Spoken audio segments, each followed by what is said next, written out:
Radio Cayman, the voice of the Cayman Islands. April Cummings, Radio Cayman News. I'm Karsley Fuller. I'm Dion Anglin. Debbie Ebanks, Radio Cayman News. I'm Felicia Rankin-Solins. Visit us on www.radiocayman.gov.ky. Follow us on Facebook, Twitter, and Instagram. Radio Cayman. Your voice, your choice, your radio. Radio Cayman's Information Hour.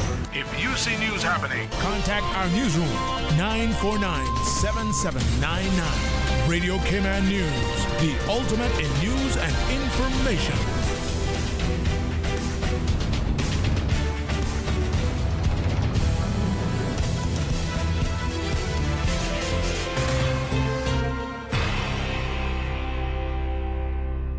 The 6 p.m. News Hour is brought to you by Digicel, Cayman's bigger, better network.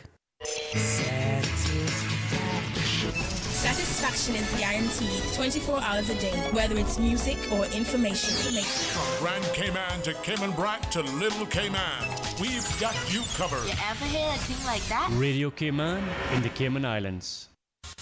Sponsored by Pizza Boat. Now open in Queens Court on West Bay Road. Pick up or delivery. Call 949,000 or order online at www.pizzaboat.ky.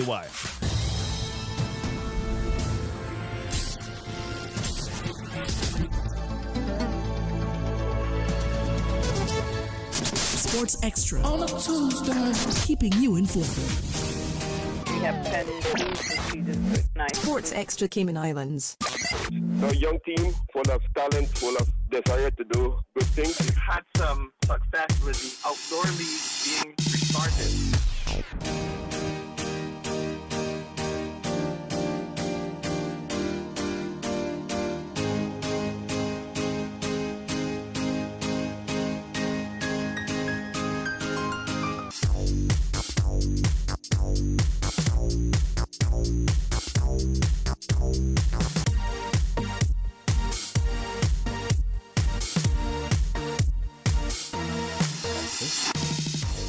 And good evening, Radio Cayman Nation, and welcome back to Sports Extra. As always, you're tuned into the station of the nation, Radio Cayman. I'm your guest host, Singh, filling in for Miss Dion Anglin. Sports Extra is proudly brought to you by Pizza Boat in Queens Court. Tonight, we'll be featuring the Cayman Islands Marathon, and later in the show, the Esports Association, taking a little bit of a deviation on sports tonight. On that note, we'll take a short break and be back with more Sports Extra with the Cayman Islands Marathon after a brief message from our sponsor, Pizza Boat. It's party season, which means it's Pizza Boat season. Aren't you tired of the same boring pizza? It's time to party. All aboard the Pizza Boat. Birthday parties, holiday functions, office luncheons, game nights. Whatever your occasion, bring the fun with Pizza Boat, a Cayman twist to pizza, bringing fusion ingredients from all over the globe to give you locally inspired fresh pizzas all day, every day. What's more, now you can enjoy a boat-shaped pizza with toppings of your choice. It's Pizza Boat in Queens Court on West Bay Road. Open daily from 11 a.m. to 11 p.m. and Fridays until 3 a.m. Pickup or delivery 949-0000 or get it online at www.pizzaboat.ky. Pizza Boat. Experience the ultimate pizza voyage. The Business Buzz. Each and every Tuesday and Thursday morning at 7:30 a.m. Brought to you by Cayman Insurance Center, celebrating 45 years in the Cayman Islands, specializing in property, life, and other lines of insurance products and services.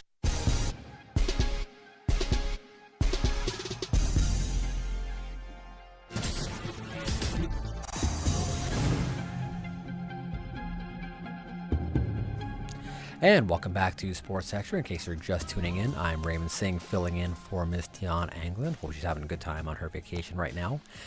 Joined in studio by the one and only Miss Rhonda Kelly from Kelly Holding. Hello, good night. Good night. Thanks for coming in. We're here to talk marathon time. Yes. It's that time of year. It is that time of year. It's getting a little crazy. It looks like we're going to have record numbers in the half marathon, which is exciting. We're going to have about 900, I think, register for that event, which is amazing. To see the start of the marathon to now. Some people look forward to, I was going to say, some people look forward to like lobster season opening up. Some people look forward to 26.2 miles. Yes. I'm the former. Yeah. I'm looking forward to lobster. I'm not the 26.2 mile runner. Yeah. So, and we have such a large running community here, which is just, and they're always supportive of the event, and we always make sure we do our best for them because they're the ones that are coming back year after year. Yep. And we make sure we do everything we can to make sure they have a good experience.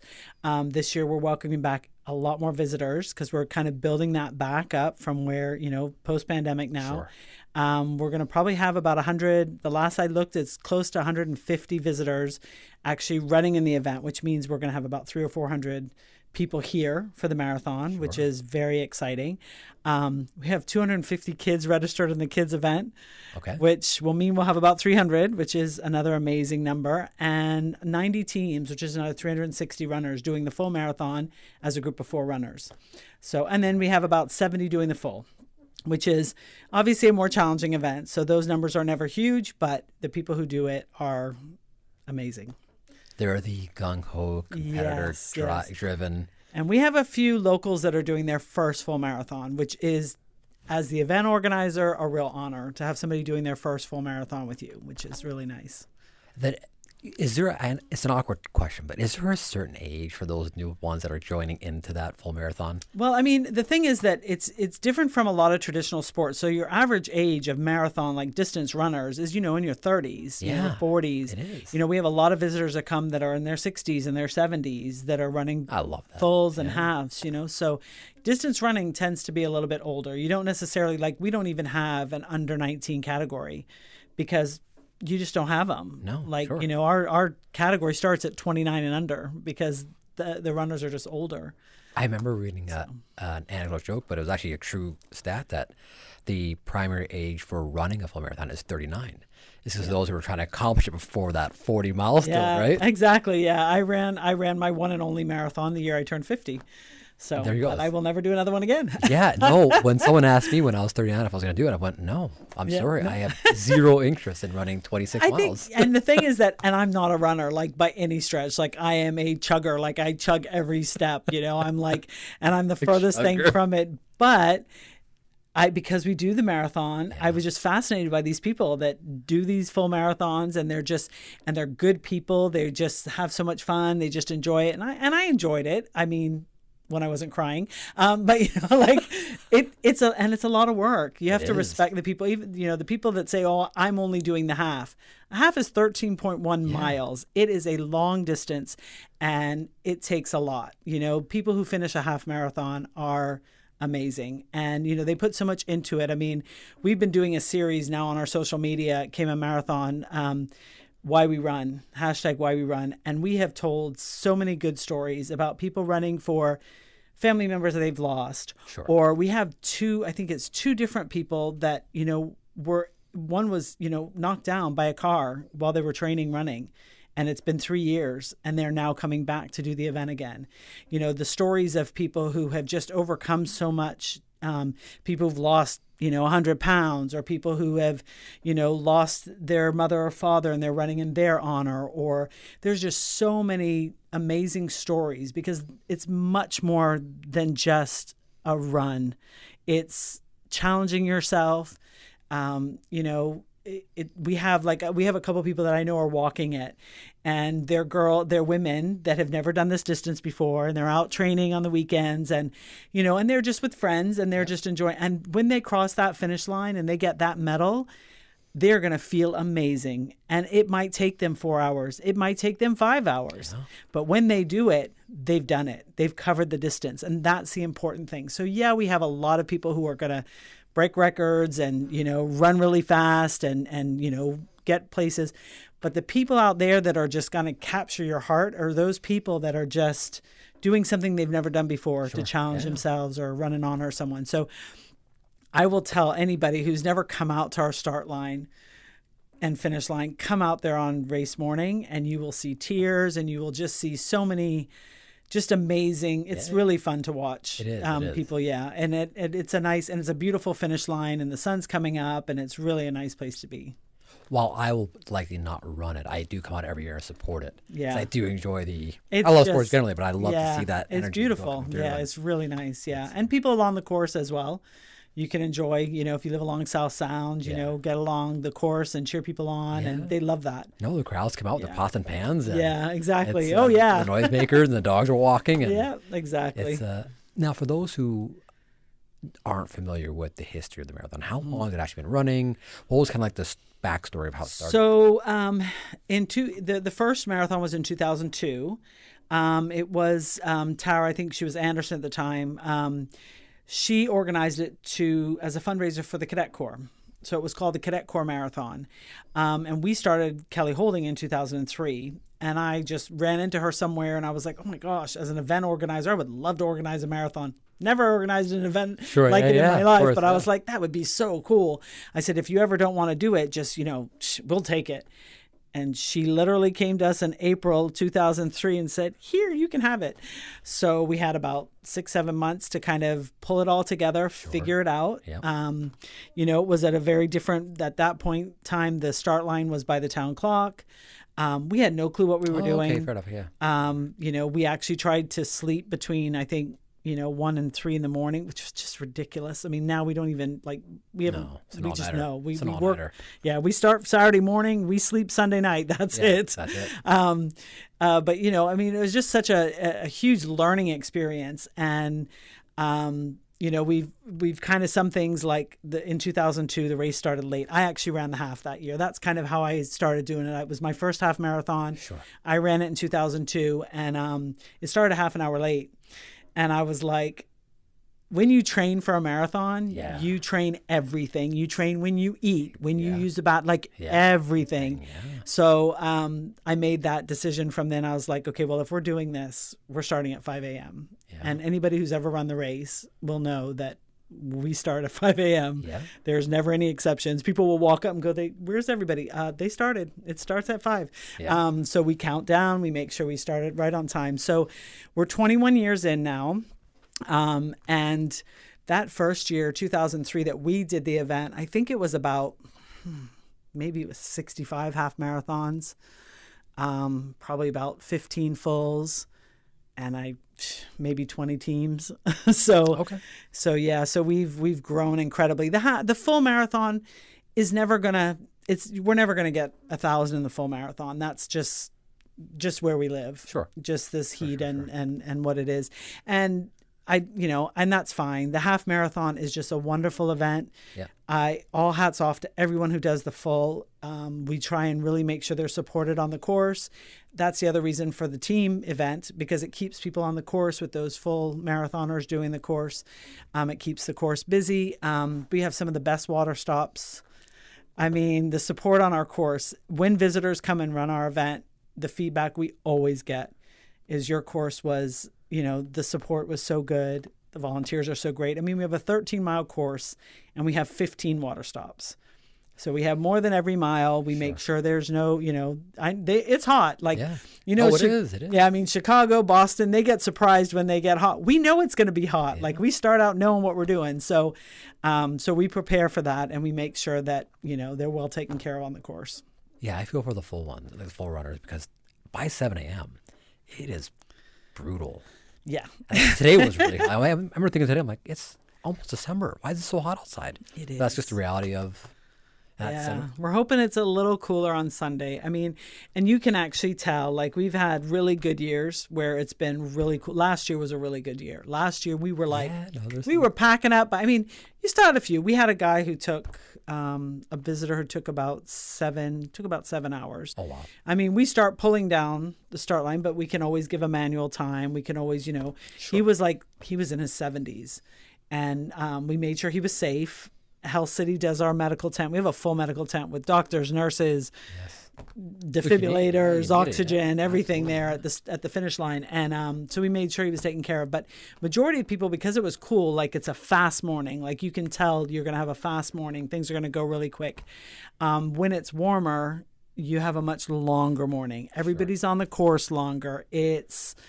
And that's risks what, go up. I mean, yeah, everything goes up, right? we told the volunteers tonight, we're like, if it's warm, you're going to have a longer morning. You're going to be out there a little longer. And but they were, we had our first volunteer meeting tonight, and we had a lot of new volunteers, which is amazing. We had probably about 20 new volunteers at that meeting, and it was quite good. So, the whole event, if you look at, we're going to have about 1,300 people in the race throughout the morning, participants. We have 250 kids.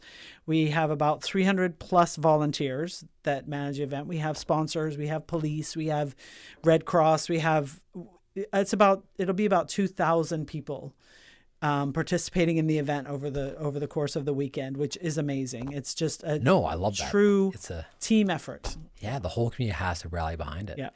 We got to go to a quick commercial break. When we come back, we'll chat a little more about how people can get involved in the event if they still would like to. Absolutely. Back with more Sports Extra right after this.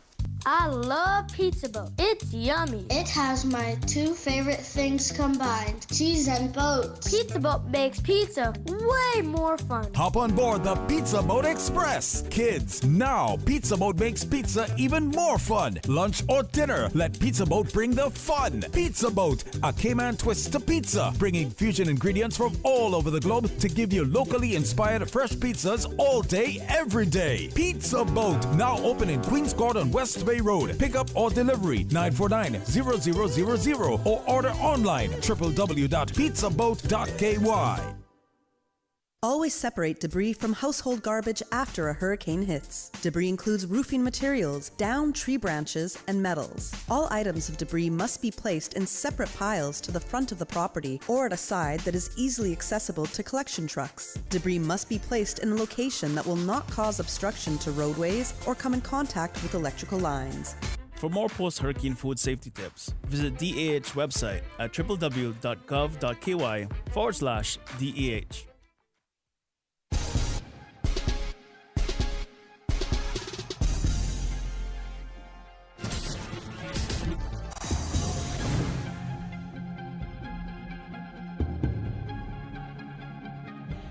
And welcome back to Sports Extra. In case you're just tuning in, I'm Raymond Singh filling in for Miss DeYoung, joined in studio by Miss Rhonda Kelly, here discussing the Cayman Islands Marathon taking place this weekend. Which is exciting. You have a giant turnout showing up. We're just saying. Yeah, we're going to have a great turnout. It's going to be a great weekend. We're looking forward to it. It's and like I said, it is a full team effort. The whole community, all the people that live along the course, that 98% of them are super patient with the event and fully understanding and supportive of a little bit of noise maybe outside their house, and a little bit of restrictions on where they can drive and stuff just for the first few hours of the morning. But majority of people are just really supportive. It's one morning a year. We get to give our visitors a really good experience running through beautiful South Sound, experiencing the hospitality of our beautiful island. Destination running is truly a thing, and we fully expect to get to the point where we're bringing, 1,000, 1,500 people here to just take part in our race.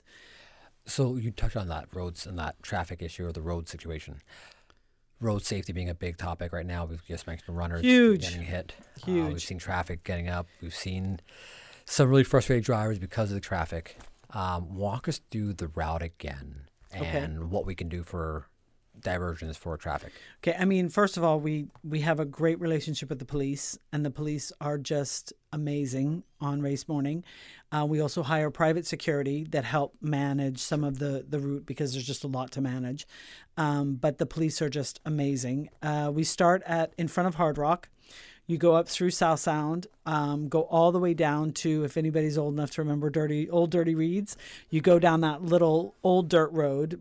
So you come off before the roundabout that's, I don't know how to explain it to anybody else, like across from the Esso. Yes. That's it. So they go down the Old Prospect Road, down Old Prospect to the end by Gardner Reflections. Mm-hmm.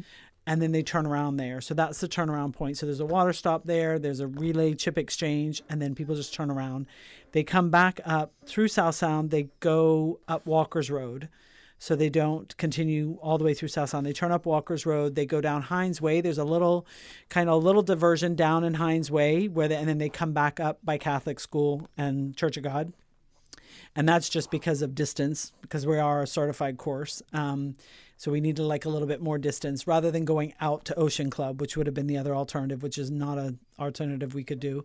And then they continue into town, up Elgin. They go past the post office to the town clock, back on Seafarers Way, and then they end where they start, right in front of Hard Rock. Okay.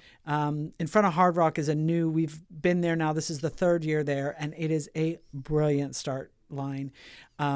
Kirk Freeport is really supportive. Using that whole road is just so much more space there, because we have a massage tent for runners to get a massage. At the end of it, we have the stage for stage presentations. And then we have obviously the big food area and just a big area for runners to be in. Sure. So it's a nice finish area. And so along that, so the first part of the race, there's 1,000 people starting. So the police just manage that whole procession as it goes through South Sound. There can't be any cars on the road at the same time as those. So they're blocking all the side entrances. They're moving ahead of the runners and kind of keeping people at bay. And then the runners start to thin out a bit more. What I will say is Walker's Road, if you can avoid Walker's Road on Sunday morning, even up to like 11 o'clock would be awesome, because Walker's Road is a hotter area of the route. It's very concretey, as we know. Makes sense, yeah. And also people are more tired. They're getting towards the end there. If they're doing the half, they're at mile 11, mile 12, they're moving along. And if they're doing the full, they're at mile 24, mile 25. So they're tired. Yes. And they're not always paying attention. So if we can make sure, just, stay home. Obviously, there's some churches in the area. We do our best to really work with the churches. We email all of them. We give some of them special passes so that their congregation can get through. But we communicate with all of them and do as much as we can. The police know to let them through.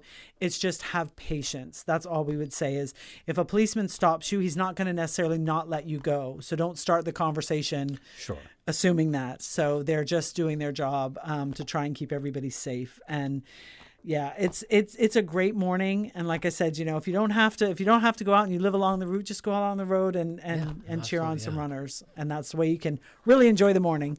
It is, and at the end of the day, no one wants to see any incident, whether the driver's or not, and there's no reason to become an impatient driver on a Sunday morning. Yeah. And that's and like I said, and the kids run is at 10:30, and that starts in front of Government Admin Building, and they just come down, go through Shedden Road, and then they end right where we have the start finish line. So the kids are all ending on Warwick. Warwick's great because it's we have it completely blocked off, so kids are ending in a really safe area. Parents can wait there for them. That's a fun event. That is just so much fun to see all the kids doing their little bit, and we're and the whole message with that is just trying to to get kids to kind of do something that doesn't require a bunch of equipment, doesn't require a whole bunch of organization. Just get out and walk or run. So the kids really enjoy that event as well. And so what time? So walk through, what time is the kids run? The kids run starts at 10:30. So we start gathering at 10 in front of the Government Admin Building. Kids Ability is doing a warm up with the kids, so they'll get a warm up and they all get a shirt, they get a runner's bib. When they finish, they get a medal, so they get to feel like they're in a big race as well. And they're finished in like 10 minutes. So the kids race is on Saturday. No. Sorry, kids race is on Sunday. The same. So they're crossing the same big finish line that mom and dad got to cross. So So 10:30 for the kids. Yep. And if you still want to register, it's free. Courtesy of the Ministry of Sports and Milo. It is free for all primary school kids, private and public school kids. They can go online, CaymanIslandsMarathon.com, register online until midnight tomorrow night. And also that's all events. Online registration closes midnight tomorrow night. If they still want to register on Saturday, we do in-person registrations at the West End between 9 to 5. We're there and that's where everybody comes to get their packet. They get their bib, their shirt, everything, all races. Come to Weston on Saturday from 9 to 5, but if you want to still register, you can do that on Saturday as well. Is there any cap on the kids' race? 300 is our cap this year. We've kind of averaged between 200 and 300. We're just building up again past COVID, so I'm quite happy that we have 250. I think we'll have 300 out there, which is nice. All right, so we have space for another 50 kids. Yes, we do. If you're listening right now, don't wait till Saturday. Yeah, go online. Go online and sign up now and get it done. Yes. Okay, and then on the adult side, they're still taking registrations for all events. All events. And walk us through the different events for those who might. So we have the full marathon, which is 26.2 miles. We have the half marathon, which is 13.1 miles. And we have the 4-person relay, which is each person does about 6.5 miles. So 4 people complete the full marathon. Okay. And we have medals in all events. They get their medals as they cross the finish line. They're beautiful medals. Really pretty. Go on our Facebook page and you'll see a picture of our medals. That's awesome. They're gorgeous. And as far as looking ahead, so now we're here this year. I know you're focused on getting through this whole weekend. When you look to the future, now you're 21 years in, looking at the next 9 years, working our way up to 30. I know you said you want to get thousands of people coming in to the event, but are there any other goals you want to see for the marathon in the future? I think so. The one thing that we always look for is having new people take part. And that is what we've seen this year. So now why we had so many new volunteers, thankfully, a lot of our volunteers that have taken, are now participating in the event. A lot of our team people are now doing the half, which is why the half is growing. But then we're also seeing the team grow because new runners are coming in. So I think the goal is to always have new people taking part and continue to kind of to just be a significant event on the calendar, which is an honor for us. And like I said, having local runners love our event means the world to us because they know events. They travel and run. The fact that they love our event means a lot to us. So I think to continue to grow and touch people who have never done a distance event, which we'll have a lot this year, a lot of new people doing the half, which is just the coolest thing to have people who've never experienced that kind of event. So I think to continue to grow it to new audiences, and then of course the visitors, which is just, it's something that we're supposed to be growing at a time when it's not traditionally busy, the early December. Sure. And that's the goal is one day I want to have, 1,000 visitors running in our event. That'd be pretty cool. Yeah. It'd be pretty cool to see that wave coming in. And then the wave coming back out as they're all leaving, right? Yes. Carrying their medals with them and then wearing their medals. Exactly. So when you look at so I don't know a whole lot about the international circuit for destination running, but is there a calendar of events throughout the year? Yeah, we are a premier destination. Like anybody who comes here, I think they always have a good experience. We're top of mind. The issue is to get more awareness. So when we used to do Boston, and we need to get back to Boston. So we've talked to DOT. We need to get back to Boston. Boston is literally the Mecca because when you go to Boston, do a booth, and we've done a booth several years, the people at Boston are not from Boston. No. They are from all over. So you're truly touching an audience of destination runners. They are people who will travel to run. So that's the kind of promotion we need to continue doing. Get to the New York, get to the Chicago, get to the Boston, get to the London. I mean, we've done London before. The issue is air travel. So to promote to London when we don't necessarily offer enough seats necessarily. So I think our focus, Canada, we used to have big groups from Canada. We're working with an organization now that's going to look to bring charity groups, which is where we can really go. The Lymphoma and Leukemia Society, those people, they travel big to run events. And we've had groups of 50, 60 runners come before. So we're looking to build that back up. Post-COVID now, we're going to get there. December's cold in Canada. I'm sure this. Oh, yeah. They all want to leave. They all want to head out. I don't blame them. And Canadians are more open to international travel. So I think, so that's an easy audience for us to build. And we really had done a good job on that. And like I said, it's now kind of building back up and people get back to traveling and running. Yeah. So, good times. That's awesome. So we have about 1 more minute left here. If you don't mind, quick rundown again of the layout of events and how they can register for this weekend. CaymanIslandsMarathon.com. But I have to say it is the Walker's Cayman Islands Marathon because Walker's is our title sponsor, so I must mention Thank you. They Walker's a law firm. Walker's law firm. So it's not walking. Yeah. You don't have to walk the event, but it's Walker's Cayman Islands, and they're such a great supporter, and they have teams in the event, and they're just awesome. So they can go to CaymanIslandsMarathon.com to register for any of the events, full, half, 4-person relay. If they want to take part in the relay and they don't have a team, they can email us at info@CaymanIslandsMarathon.com because we do have teams that are looking for one runner. So we can potentially put them on a team. Kids Fun Run, same, Cayman Islands Marathon. They'll find all the information on there. There's pages for each of the races so they can get the full details. There's a lot of information on there. Facebook, Instagram. We have tons of, if you want to read some inspirational stories, go to Cayman Marathon on either of those socials, and you'll see a lot of stories about people running for really awesome reasons this year. Very, very awesome. Well, congrats again on 21 years. Thank you. That's awesome, man. All the best for this weekend. Thanks. Hope everyone stays safe. Appreciate All it. the drivers out there, please be cautious on Sunday morning. On that note, let's go to our 7:30 commercial break. When we come back, we'll be sitting down with the Esports Association. Back with more Sports Extra right after this. Heard on community affairs, social issues, and all things Cayman on Talk Today, airing middays on Radio Cayman 89.9 FM and brought to you by Digicel. Get more data and faster speeds with a bigger, better network. Join the Digicel family today. System 1 loaded. For the record, every Monday, Wednesday, and Friday mornings from 7:30 to 9:30, we interview the various government ministers, opposition, and Cayman Island legislators. For the record is brought to you by West Bay Pharmacy at Centennial Towers. Visit us today for fast, efficient, and professional service. Everything you need and the hours you need it at West Bay Pharmacy.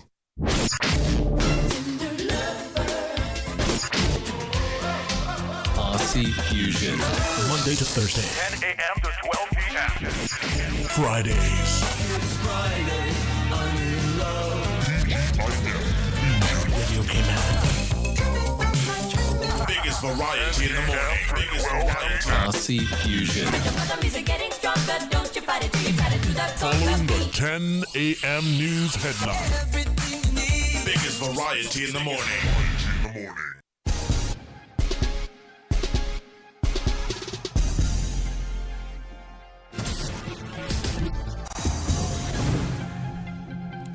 And welcome back to Sports Extra. In case you are just tuning in, I'm Ray Singh filling in for Misty on Anglin. Hope she's enjoying her well-deserved time off. Now pleased to have in studio from the Esports Association, Mr. Lance Jefferson. Lance, welcome back to Sports Extra. Hey, thank you so much, Ray. Hey, K-Man.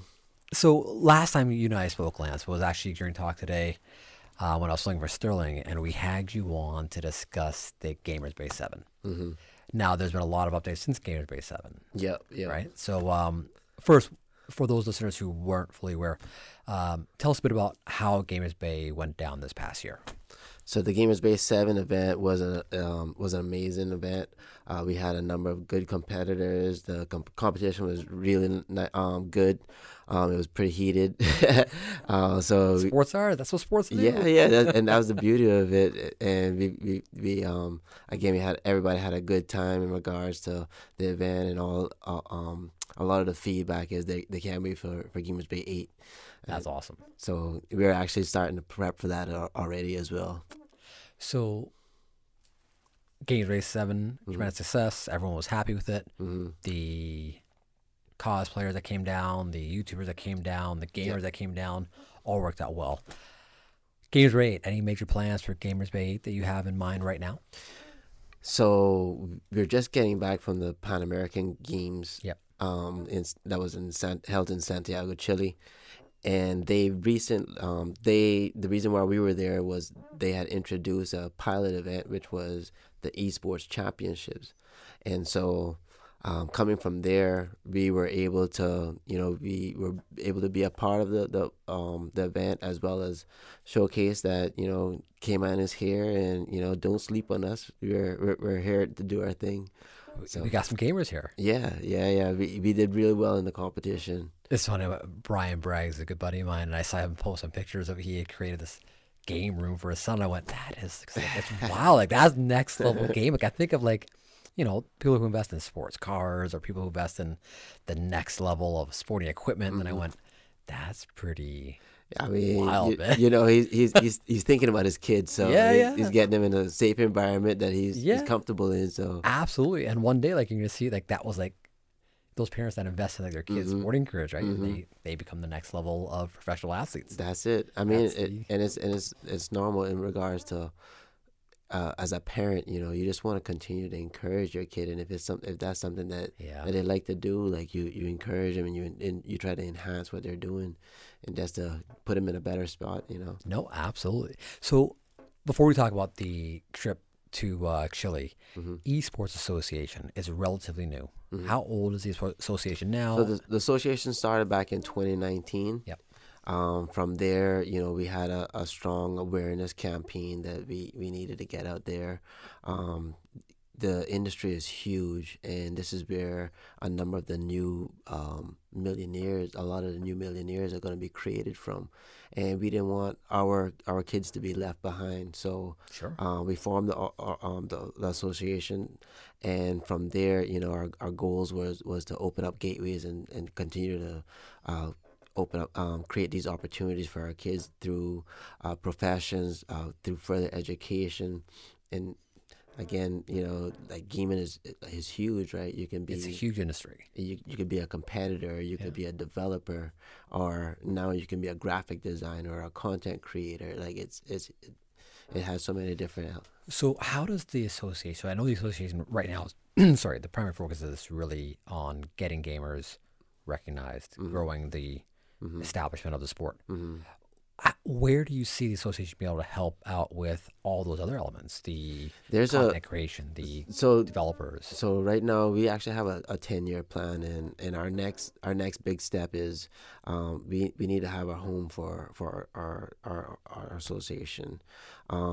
Once we can have the proper home with proper funding for the nonprofit, then I think we can move in some positive steps in regards to setting up clubs within the schools, doing e-leagues like what we started to do just before COVID, and then COVID I was going to say COVID would have actually helped this a little bit more, right? Because you were isolated. It kind of like I said, just before COVID, we had started a FIFA e-league, which is a six week e-league. Sure, yeah.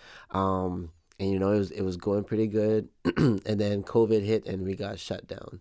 The difference between our e-league was it was in person. Oh, I see. Okay, everyone came together. Got it. Okay, sorry, I understood now. So, and then we were streaming the sure. Yeah, so I kind of think of with isolation, like there was an element where you actually could actually grow your fan base within a isolated. But you're exactly right as well. On the flip side, through COVID, the gaming industry has had an increase. Gaming boomed during COVID. Yeah. Many people like YouTuber content creators boomed. Yep. Gaming boomed tremendously, right? Because people were forced to stay home. That's it. And entertain themselves. And it shows you the power of the internet. Right, like even though you couldn't get out of your house, at times you're like, all right, you know what, I need a sofa, or I need some food from Foster's or whatnot, that you could actually go up, pick up your phone, place the order. Yeah. It was a great tester, and from that we also see that we're now going even further into that digital and technology driven world, right? So. Well, yeah, sometimes that's a little scary time when you think about it. But yes, that is the reality of much of today is moving in that. I read a funny article where when I was a kid growing up, we had snow days where we couldn't go to school because you couldn't get out of your house, right? Now, because of e-learning, the schools are saying you don't get snow days anymore. Yeah. You got to study at home. Exactly. There's no day off. Okay. There's no day off. No, there's no day off anymore, right? Yeah. Which in itself is it's tough to step back at times. So we look back at growing the sport of your esports association and the foundation. 10-year plan, you're 5-ish years into that plan, roughly 4.5 years. Around 4 years. And to take COVID out of it, you're probably 3 years. About 3 years, realistically. Yeah. So in that 10-year plan, if parents, grandparents, the community wants to get involved in that plan, how can they help you get involved, or how can they help in general? They can also be a part of our organization, which is the CaymanEsports.org. Yep. Feel free to go online, check it out, see exactly what our organization is about. Again, our main goal is to create these gateways for our kids, and one of the things that we pride ourselves in regards. Not only are we into the gaming side of it, but we also do an annual STEAM workshop as well. Oh, you do? Yeah. So again, we got we got kind of held behind it because of COVID, and we didn't get a chance to do it this year. Yep. But we're looking for in 2024 to restart our STEAM workshop. And basically what that is a full day workshop that we usually partner with universities overseas who actually focus on gaming development, and they come down to help facilitate the workshop for these kids, and it's usually free to all students 14 years and up. But again, it's about giving them these opportunities, and hence the reason why we bring down a lot of these YouTube gamers and celebrities. Why? Because they've actually made it in this industry, and they can give hints and tips to our kids in regards to how do you actually make it in the industry, and that firsthand experience, it means a lot sometimes. Oh, it does. I remember when I was at Gamers Bay 7 and seeing the interaction with the kids, and there was a funny one where I saw a young man listening to an interview, and he was answering the questions for the YouTuber because he knew so much about them, right? He was like the celebrity of like the YouTube world, and so he was answering the questions for the YouTuber, and I kind of caught the YouTuber off guard. We kind of went, the kid knows more about my life than I know about my life. There you go. And that's just the way the world is right now, right? It's an interesting one. It's and because there is still some reservation towards the gaming community, and I understand. As a parent, I do understand wanting your kids to have diversity of outlets, right? Of course. But the reality is, you are talking about an industry that is booming. There is really only one direction that esports is going to go, and it's not backward. Yeah. Esports is going to continue to grow and blossom. Grow and grow. So you look at the economy of just that business itself, and you look at the educational opportunities, the developer. I look at the developer side as being a big part that's not really focused on right now, and it's because it's tough. We don't have a full university here teaching this, right? So we have accountants and lawyers. That's the focus industries. But that tech development, the machine, all those areas, the AI learning, always going to continue to grow and develop. And we talk about, and we've heard the term tossed around of Cayman being the Silicon Valley of the Caribbean.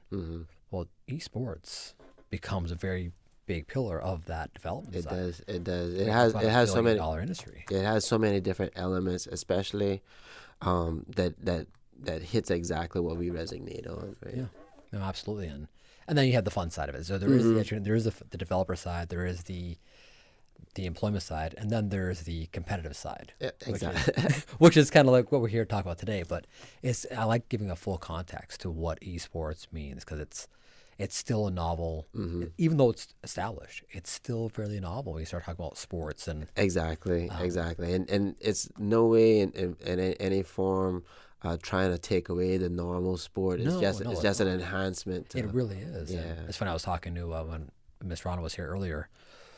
One of the things we were talking about is the off-court or off-ice or off-facility training that athletes do. So much of that has esports built into it.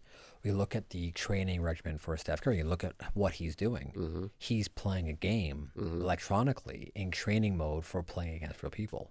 You look at batting cages. You look at golf swings now. You have people are playing. Professional athletes are using. These are all simulators, right? It's all simulations that they're using, right? And that goes to show, like, there's so much of the gaming that's built into mainstream sports as it is. And I'll give you even another analogy or another example. Recently, we were fortunate enough to become members of the Cayman Islands Basketball Association. We were a part of the FIBA League. So FIBA, which is Federal International Basketball Association. So now for the basketball, it was actually they were playing NBA 2K24. And it's not a 1-on-1 anymore. It was actually a 5-on-5. So it's 5 players all operating controllers. Playing each other, yeah. So it's a full-on team, and you're using the same strategies in regards to defense, offensive strategies, timeouts, like press. So it's amazing in regards to seeing how the two worlds are now starting to evolve together. kind of scary when I always said I love it because there is like an amalgamation of the two worlds, but it's pretty cool to see that we can actually have a 10 people playing a game, right? Yep. That's really, really cool. Yep. So was that FIBA tournament the one that was down in Chile? No. So that's a separate. Yeah, that was separate. So FIBA, they basically had started about a year ago this FIBA league, and this year they decided to kind of continue to do it, and we were asked about our team from Cayman, and so we formed a team, and we actually did pretty well.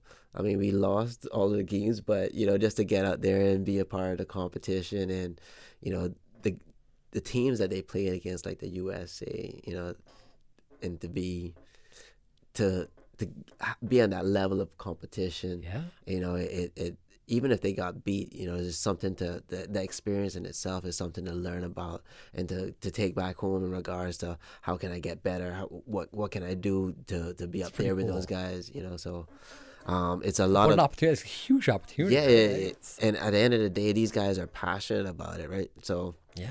And that's exactly what we want to try to continue to focus on, getting the right gamers out there and putting them in the right position. I love it. I mean, the barrier to entry is so low to be able to get to compete. Mm-hmm. And that's one of the things that I do like about it.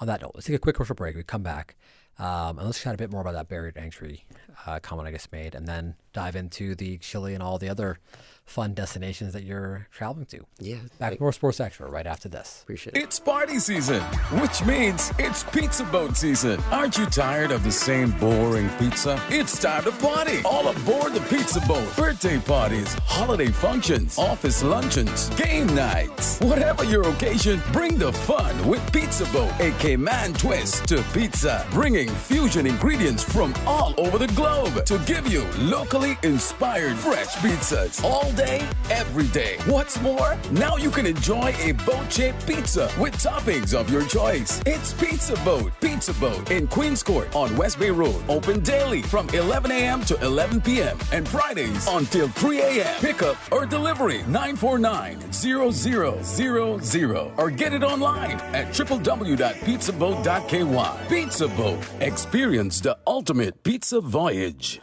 Always separate debris from household garbage after a hurricane hits. Debris includes roofing materials, downed tree branches, and metals. All items of debris must be placed in separate piles to the front of the property or at a side that is easily accessible to collection trucks. Debris must be placed in a location that will not cause obstruction to roadways or come in contact with electrical lines.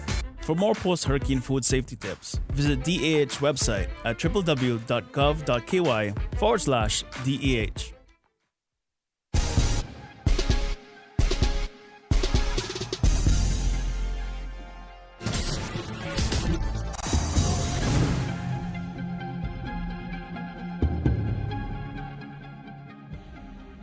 Filling in for Ms. Dion. Sorry, confused my shows there for a minute. Very pleased to have in studio from the Esports Association, Mr. Lance Jefferson, talking a bit about the development of esports and further development of esports here in Cayman.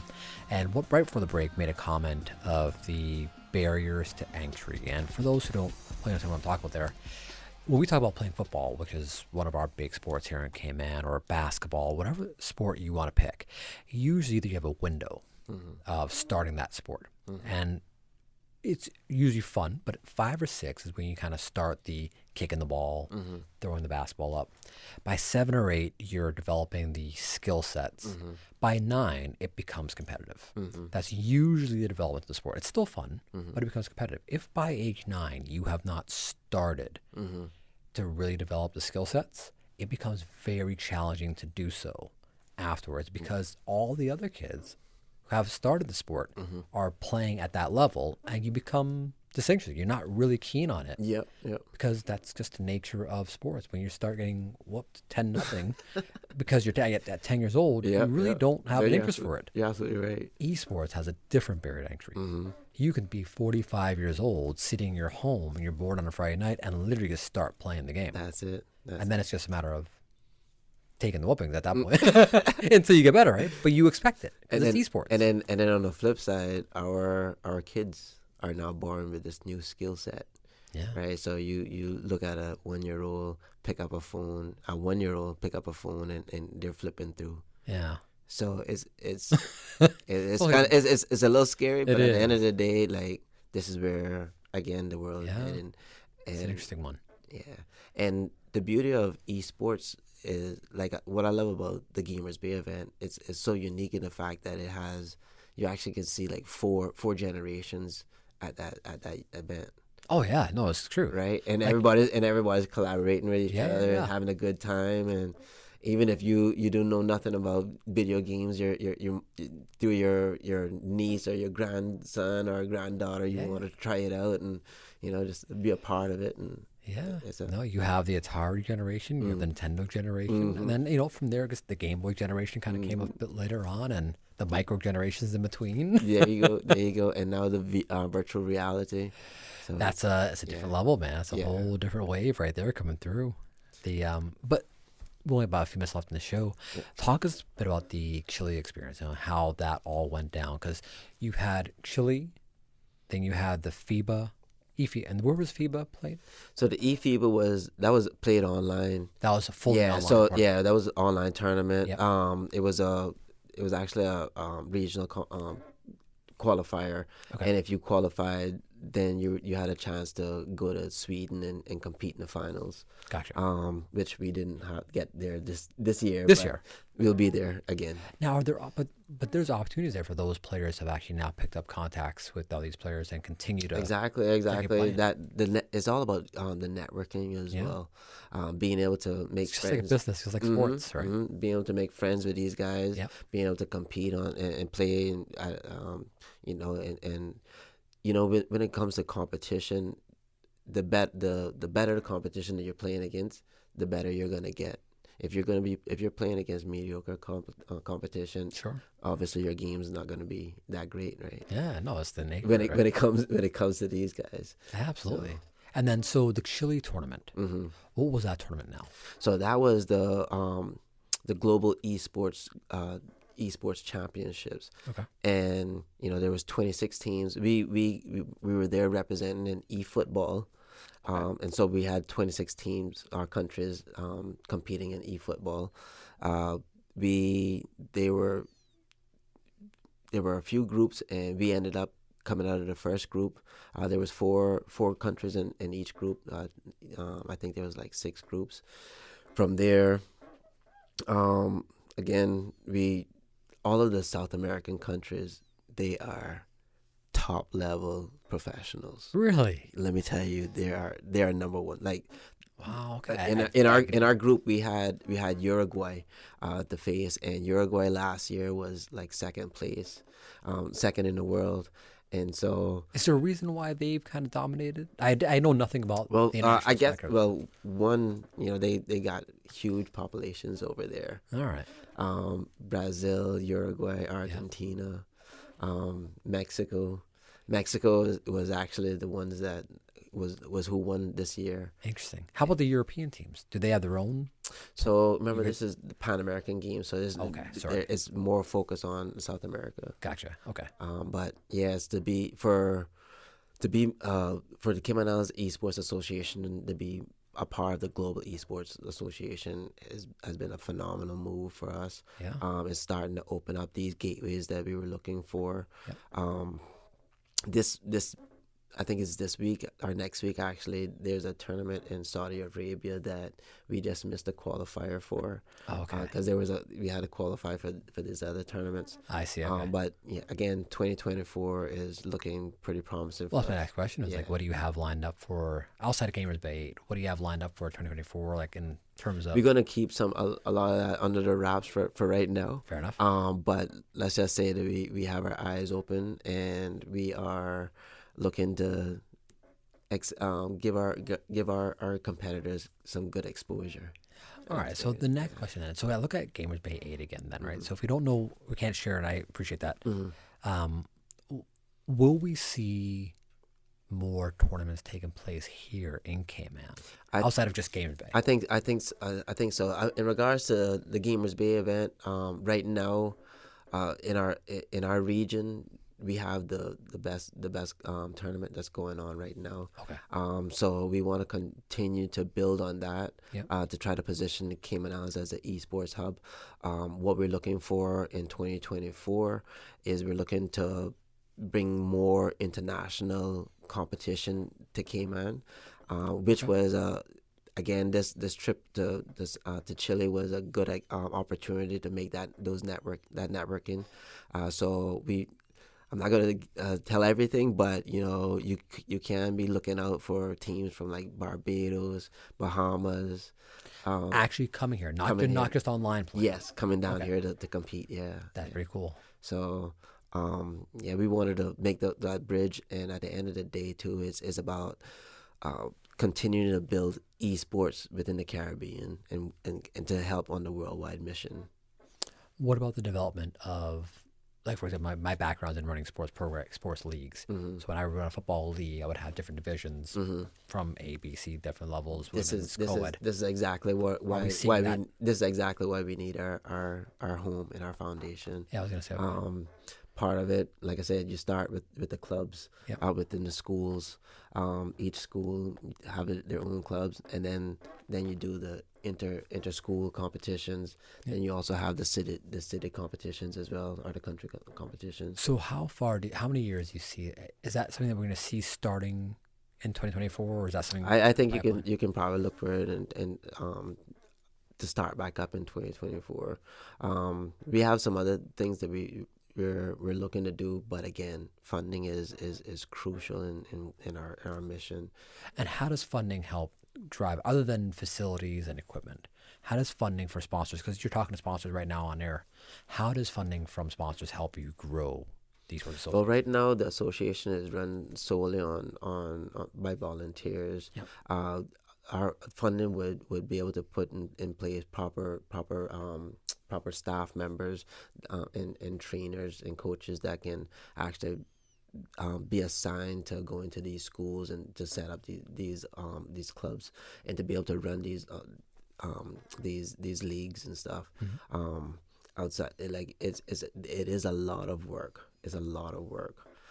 Even though it's fun, it is a lot of work. There's a lot that goes into organizing, putting people together, and at the end of the day, there's so much different positive elements that come out of it. The socio-economical development, they have these big words out there like social cultural development and stuff. So like all that basically saying in layman terms is you're bringing people together to be able to interact in a positive environment. I'd like to see, when you get to that point of developing these leagues, the league I want to see is the over 50 league. I want to see the league of grandparents fighting their grandkids in these games, right? That's where I want to see like that, because that's something that could actually be, it's a community building. It turns Thanksgiving and Christmas into a battle of like, There you go. You might have to start that. I think it'll be a fun one. I think that would be the really fun one. Yeah. We have to think about that and see how we can organize it properly. I think you're onto something. There's something fun about seeing that, right? Yeah, exactly. And it's all about continuing to build the community. Yeah. So each of the games out there, they have their own community. So like football, eFootball, you got their own community there. NBA 2K, that's a community. Yeah. Super Smash Brother, that's a community. Yeah, absolutely. Street Fighter, that's a community. So again, we just want to be able to build everybody and have everybody together. There's a lot, and I think one of the things I do like about the esports element is you do have it. There's no shortage of areas you can grow in, because you do have those little cliques in those little communities. You have the developer side. You have those who actually want to get to the development side. You have those who want to get into the business side. There's a whole business to esports, and it's a very big growing business, from the legal elements and the finance elements. And then the cliques of the actual game themselves, because you do have those individual segments, and I love it. Again, being a part of this association, it again is you see so many different areas in regards to how much work really has to go into it. Sure. And the beauty of being able to network with these universities, now universities are now giving full scholarships for esports, right? Absolutely. So no, there's that. This is where that bridge comes into play. The game is changed. Bringing them down here, having them partner up with our local university, and then again bridging that gap, providing these opportunities. I think you guys are really, I think you're on the right track in a number of ways. This is not taken away from our traditional sports. Not at all. This is an enhancement at the end of the day. It's an opportunity for those who are not fully aligned with traditional sports. Mm-hmm. This is another outlet. It's Exactly. it's another community building outlet. Exactly. If anybody wants to get involved with the Esports Association, how can they reach out to you? They can reach me. I'll give you my cell number, which is 922-3769, or you can go on to the web, caymanesports.org. Check it out. You can send us an email from there as well. Lance, thank you so much.